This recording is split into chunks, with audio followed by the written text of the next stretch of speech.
Machi 17 ya mwaka 2021 imetuachia kumbukizi hii ya kitaifa ya kumpoteza aliyekuwa rais wa Jamhuri ya Muungano wa Tanzania kwa awamu ya 5, hayati Daktari John Pombe Joseph Magufuli, ambaye alikuwa ni rais wa Jamhuri ya Muungano wa Tanzania kwa awamu ya 5, akitambulika kama kiongozi mwenye maamuzi magumu, lakini pia mzalendo, mchapakazi ambaye alisisitiza uwajibikaji wa utumishi kwa wananchi.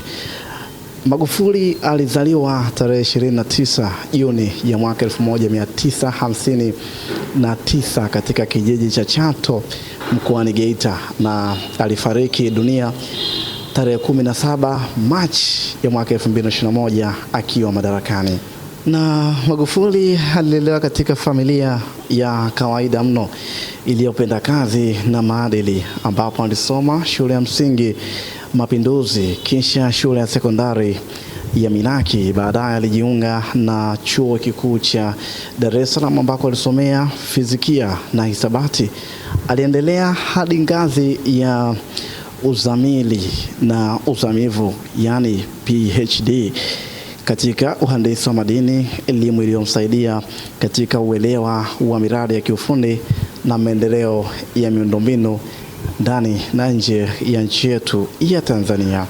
Magufuli alianza siasa mwaka 1995 ambako alichaguliwa kuwa mbunge wa Chato kupitia Chama cha Mapinduzi CCM. Kutokana na umahiri wake katika kusimamia miradi, aliteuliwa kushika nyadhifa mbalimbali za uwaziri, ambako hapa nakuletea namna ambavyo aliweza kuenenda katika uongozi wa ngazi ya uwaziri katika wizara mbalimbali. Mnamo mwaka 1995 mpaka mwaka 2000, Magufuli alihudumu katika wizara ya ujenzi kama naibu waziri wa ujenzi, lakini mnamo mwaka 2000 mpaka 2005, lakini pia mwaka 2010 mpaka mwaka 2015, kwa vipindi viwili tofauti alihudumu kama waziri wa ujenzi. Kutoka 2015 kuanzia mwaka 2006 mpaka mwaka 2008, Magufuli pia alihudumu kama waziri wa ardhi, nyumba na maendeleo ya makazi, ambako nilipeleka moja kwa moja mpaka mwaka mwingine akihudumu kama waziri wa ujenzi, uchukuzi na mawasiliano. Kama waziri alijulikana kwa kauli mbiu zake za kazi tu bila maneno na kuhakikisha miradi ya serikali inatekelezwa kwa wakati bila ufisadi wa aina yoyote kwa watumishi wa serikali.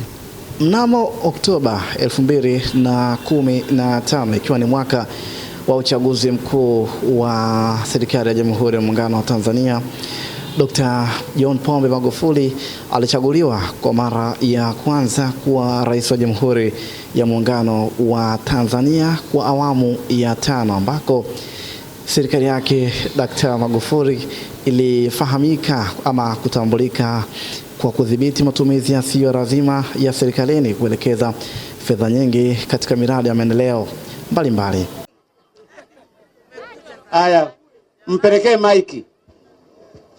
Baba, hebu eleza baba, mna tatizo gani hapa? Mimi naitwa Juma Abdalla Mpokuche. Kero yetu hapa sisi, soko letu bovu na choo kinachohudumu sokoni kimekuwa si kizuri, na kila saa tunafungiwa tu, na liko katika na ushuru tunalipa.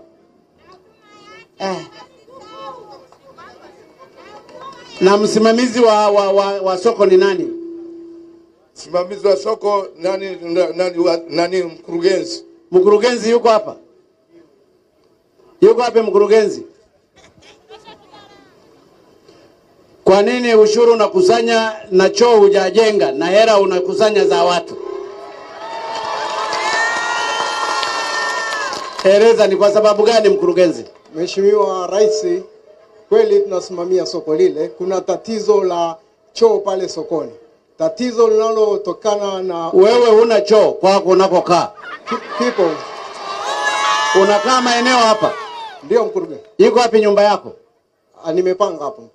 Basi niwaambie wa sokoni wao wanakuja chooni kwako, ili kusudi ujifunze namna ya kujenga choo hapa. Nakupa wiki moja, choo wewe umeshakijenga. Si unakusanya fedha? Ndio. Mapato yako ni kiasi gani hapa? Hapa mapato kwa mwaka ni bilioni 1.8. Sasa bilioni 1.8 umeshindwa kujenga choo hapa, hata kama ni cha maji. Unajua watu wangu sijui wakoje. Kujenga choo kina cost kiasi gani? Mheshimiwa Rais, choo tuko katika mkakati wa mkakati mpaka utakakatika lini? Mpaka ukamalize hii kazi. Unasikia mkurugenzi unaitwa nani?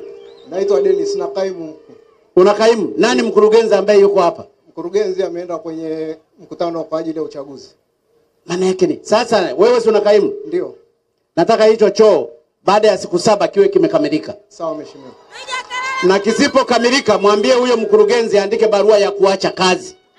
Dkt. Magufuli alielekeza fedha nyingi katika miradi kama vile reli ya kisasa SGR, umeme wa bwawa la Julius Nyerere Hydropower Project, elimu bure pamoja na huduma za afya.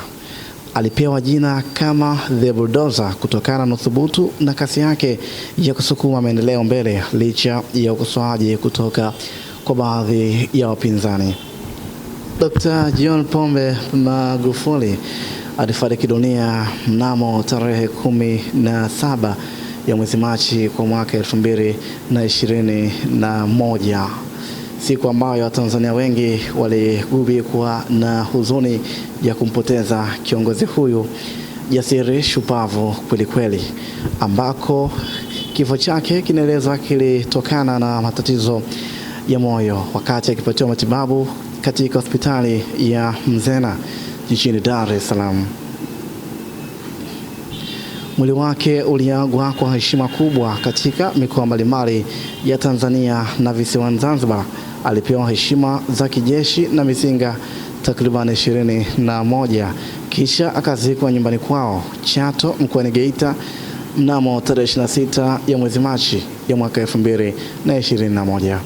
Hayati Magufuli alikumbukwa kwa uzalendo na uthubutu katika maamuzi, nidhamu na wajibikaji serikalini, kuinua uchumi kupitia rasilimali za ndani, kujenga miundombinu mikubwa ya kitaifa kama barabara, reli na miradi ya umeme, ambapo viongozi mbalimbali wa kimila, machifu walimkumbuka kama kiongozi wa vitendo aliyependa haki na maendeleo kwa wananchi wake.